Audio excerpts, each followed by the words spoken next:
Alrighty, what's up guys, Single Player Nacho here. I don't know about you guys, but I find the RE games pretty relaxing.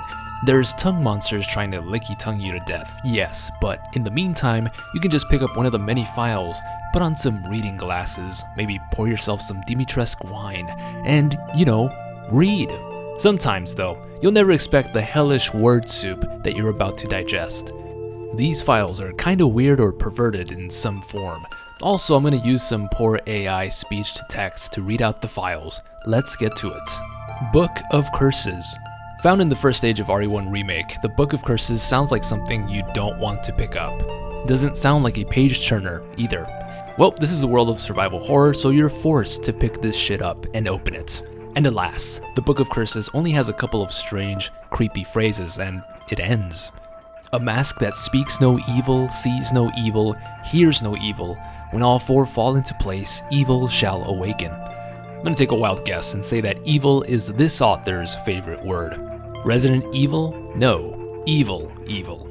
Don't get me wrong, the Book of Curses makes sense in theme. It's found in this creepy dungeon, but that's as far as this evil idea goes. Eric's Letter.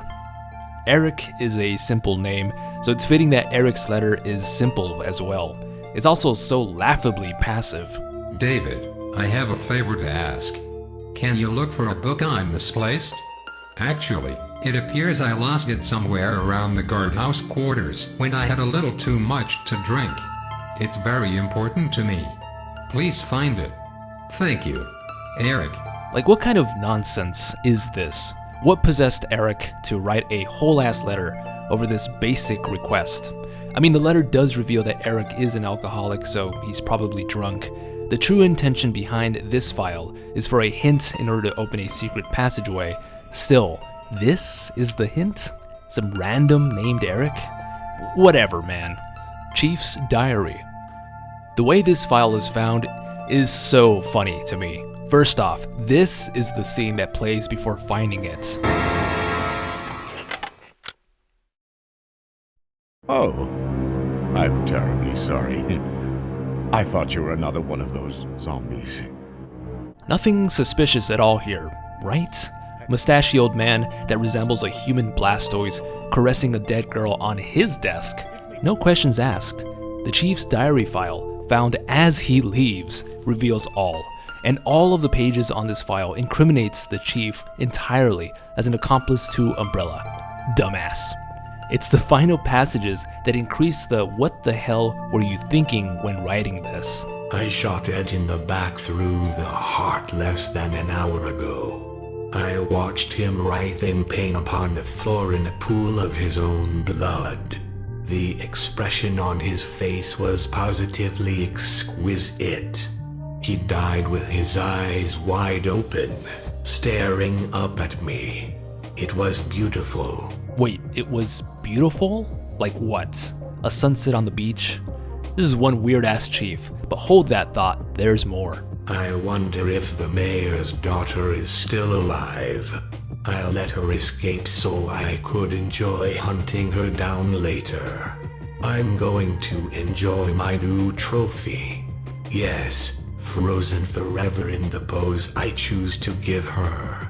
You know, I'm not a lawyer, but maybe don't write about your crimes that you're going to commit, that you have committed in the present. Maybe.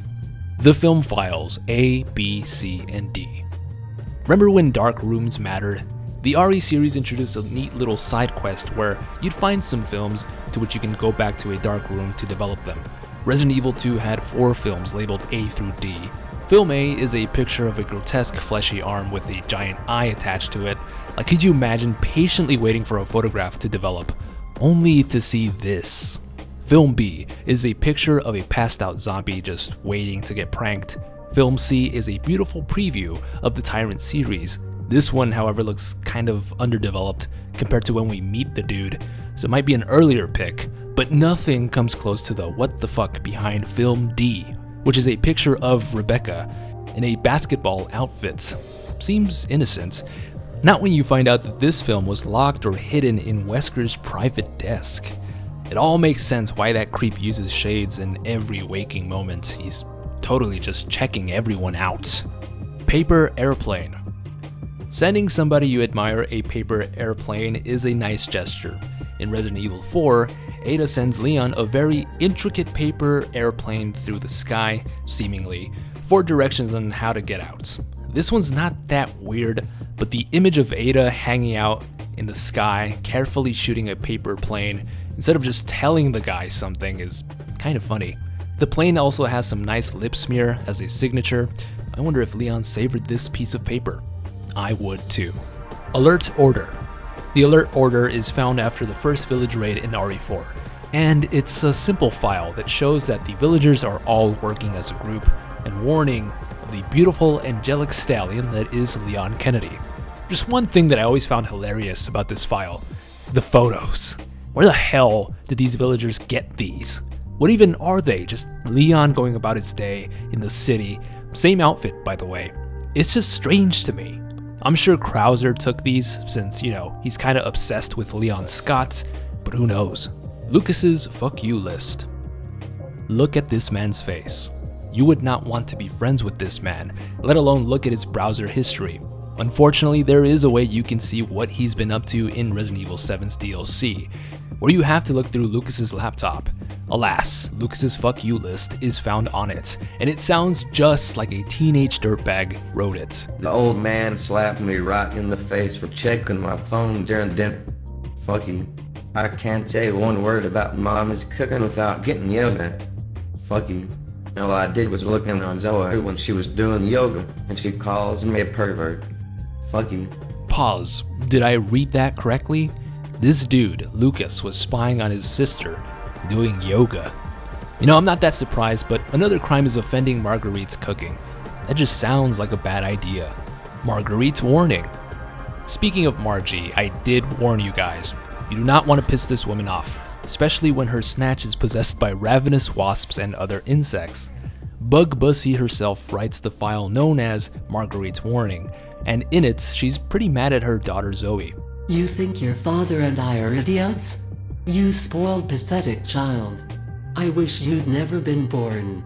Unforgivably pathetic, yet always looking down on us and trying to leave our home.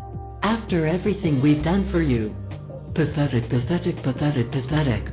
If you ever even touch my altar, I'll slice off your chest and serve it up as potter waste. Look, I'm putting Marguerite's dialogue here in a Google Doc, and literally all of it flashed red with grammatical errors and spelling. Take a breather, Margie. If you've ever been cussed out by your own mom through text, this file is a pretty accurate representation of that. #BugBussy. Old news clipping. Don't you guys love when a sequel just lightly brushes on the aftermath of the previous game? The old news clipping gives us some clarity about what happened to the Bakers after Resident Evil 7's ending. According to the news, the Baker incident wasn't incited by a molded child from hell that turned the otherwise decent family into serial killers. No, the news covered up the entire story as a toxic gas leak that killed the Bakers.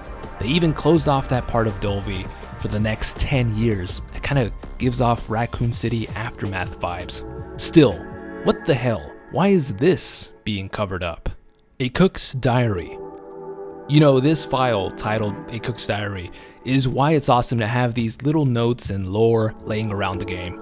If you just play Village and come across the Moroaika, these malnourished sword-wielding vampires, you'd think, just some weird-looking monsters.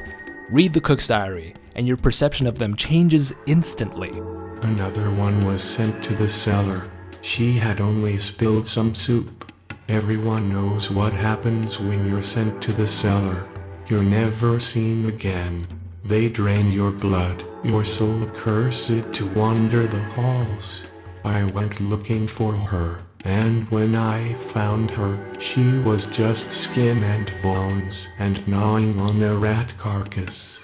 And just like that. No, they aren't just monsters, but they were once female servants of Lady Milk, who'd been viciously tortured and sapped for their blood. They became these creatures. They're not looking like blood-hungry monsters anymore, but victims. I love a good redemption arc. Well, thank you so much for checking out this video. I hope you enjoyed it. Don't forget to like and subscribe for more horror lore, lists, and mysteries.